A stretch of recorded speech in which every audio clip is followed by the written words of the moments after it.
बिस्मिल्लाहिर्रहमानिर्रहीम। अस्सलाम वालेकुम दोस्तों, नई वीडियो में खुश आमदेद। दोस्तों, वकला के रूप में शरपसंदों ने जो काम आज लाहौर के हॉस्पिटल अमराज़े कल्ब में किया, इससे सारी कौम के सर शर्म से झुक गए हैं। तो वहीं अवाम में गम गुस्सा भी इंतहा तक पहुंच गया है। क्या आज का वाकया प्री प्लान था या फिर मौके पर ही मजमा बिफर गया? अभी हालात कंट्रोल में नहीं हुए थे तो इस्तीफा या इस्तीफों की डिमांड भी शुरू कर दी गई। उस्मान बुज़दार या फिर यास्मीन राशिद की कुर्बानी ही काफी रहेगी या फिर पंजाब से बात आगे इस्लामाबाद तक बढ़ जाएगी? वीडियो की तफसील में जाने से पहले आप देख रहे हैं हकीकत की दुनिया डॉक्टर अली के साथ। हमारा चैनल सब्सक्राइब करके घंटी के निशान को दबाना मत भूलिएगा। इस वीडियो को ज्यादा से ज्यादा फेसबुक, व्हाट्सएप और सोशल मीडिया पर शेयर करें। शेयर और लाइक करने के साथ साथ कमेंट बॉक्स में पाक फौज जिंदाबाद, पाकिस्तान पाइंदाबाद और पाकिस्तान के गुमनाम हीरोज को सलाम का नारा कमेंट जरूर कीजिएगा। दोस्तों, पूरे मुल्क का मीडिया देख लें, सोशल मीडिया, ट्विटर, फेसबुक या व्हाट्सएप ग्रुप्स, सभी में एक ही बात डिस्कस हो रही है कि पीटीआई की मौजूदा पंजाब हुकूमत नाअहल है, ये है, वो है, वगैरह वगैरह। तो क्या लाहौर में होने वाले वाक़े का मकसद ही इस नाअहली की दीवार को एक धक्का और देने के लिए प्लान किया गया था? इस सारे वाक़े से एक बात लोहे पर लकीर है कि उस्मान बुज़दार नहीं रहेंगे। दोस्तों, अच्छा आप खुद सोचिए कि उनको वजीर आला की कुर्सी पर अभी तक कौन कायम रखे हुए था? तो वो शख्सियत है पाकिस्तानी वजीर आज़म इमरान खान। उस्मान बुज़दार को हटाने के लिए इमरान खान पर काफी अरसे से दबाव था, लेकिन वो बज़िद थे कि उस्मान बुज़दार वसीम अकरम प्लस हैं और वो परफॉर्म करके दिखाएंगे। तो उस पर जो तमाशा लाहौर में लगा है, 100% उस्मान बुज़दार को हटवा दिया जाएगा। और होना भी चाहिए कि जब एक जत्था कानून नाफिज करने वाले अफराद की मौजूदगी में इस तरह हॉस्पिटल पर हमला करता है और 10 से 12 अफराद की जानें जाया होती हैं, तो किसी को तो इस वाक़े का जिम्मेदार ठहराया जाएगा। आईजी पंजाब चीफ सेक्रेटरी को तो अभी लगे हुए चंद दिन हुए हैं, तो उनको कौन हटाएगा? जो आज के वाक़े ने इमरान खान की पहली शिकस्त पर मोहर सब्त कर दी है। ये सब कुछ खान साहब के इस अंधे एतमाद का किया धरा है जो उन्होंने पंजाब में नाअहल टोले पर किया। पीआईसी में सूरत हाल कशीदा होने पर सूबाई वजीर सेहत यास्मीन राशिद मौके पर पहुंची, लेकिन वो अंदर दाखिल ना हो पाई।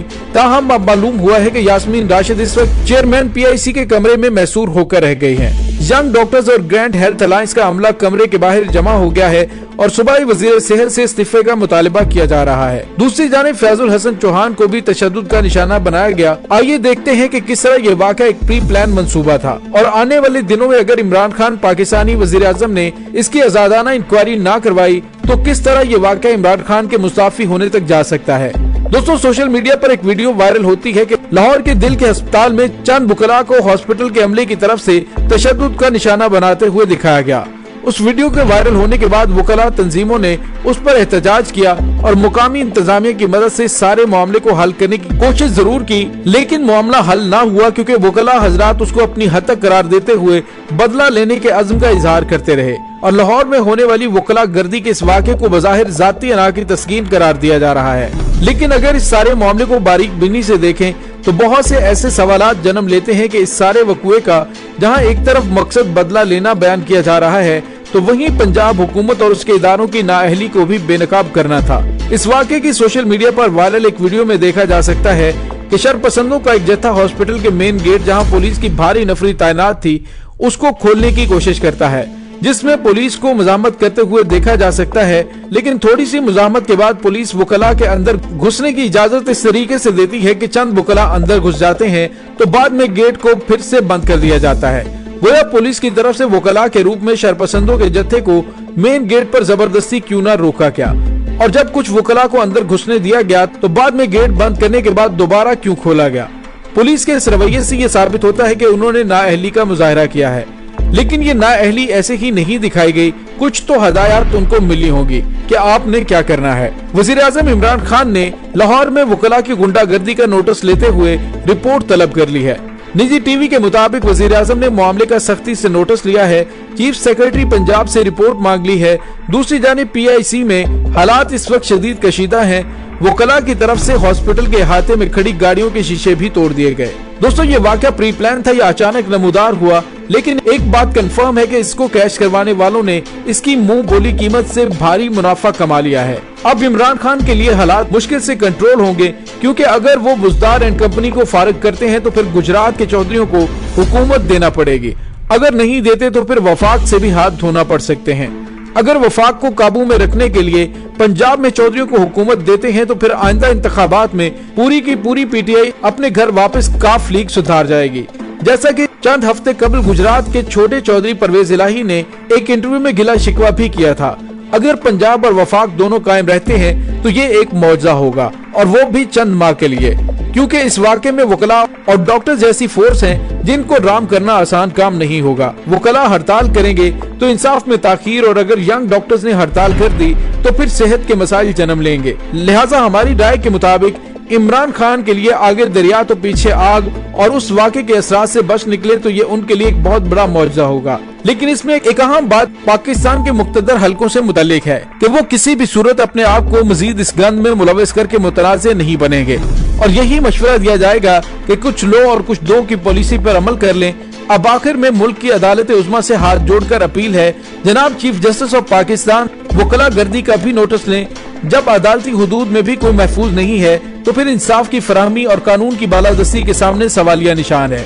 ऐसे वाकयात का सद्देबाब होना बहुत जरूरी है। वकला के खिलाफ फौजदारी मुकदमा दर्ज होने चाहिए और उनको सख्त सजाएं भी दी जाएं, ताकि ऐसे वाकयात से बचा जा सके। पाकिस्तान की तारीख में दहशत गर्दी के साथ साथ वकला गर्दी की इस्तलाह सामने आई है।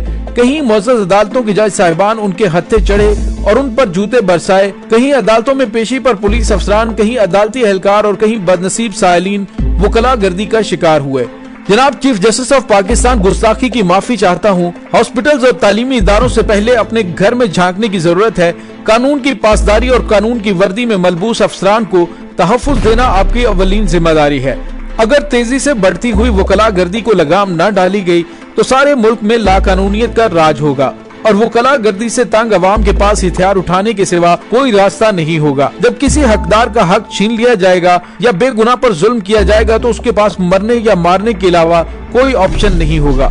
अदालत का सबसे ज्यादा वक्त वकला हजरात, सरकारी अफसरान और अवाम पर झूठी और मन घड़त पिटीशन दायर करके जाया करते हैं। कानून के गलत इस्तेमाल, अदलिया को गुमराह करने और अवाम को ब्लैकमेल करने वालों को एहतसाब किए बिना कानून की हुक्मरानी का ख्वाब अधूरा है। अवाम और इदारों को ब्लैकमेल करने के लिए झूठी पिटीशन दायर करने की रीत का खात्मा न किया गया तो यहाँ पर हर किसी को ब्लैकमेल किया जाएगा। पिटीशन के बहाने कोर्ट बुलाकर सरेआम लोगों पर तशद्दुद किया जाएगा। इहाता अदालत में किसी को मारा जाएगा, किसी को तमाचा मारा जाएगा। हकीकत में वो तमाचा अदलिया के मुंह पर थप्पड़ के मुतरादिफ होता है। झूठी पिटीशन दायर करने वाले ब्लैकमेलर्स की हौसला शिकनी होनी जरूरी है। पिटीशन गलत साबित होने पर वकील के खिलाफ भी सख्त कार्रवाई होनी चाहिए।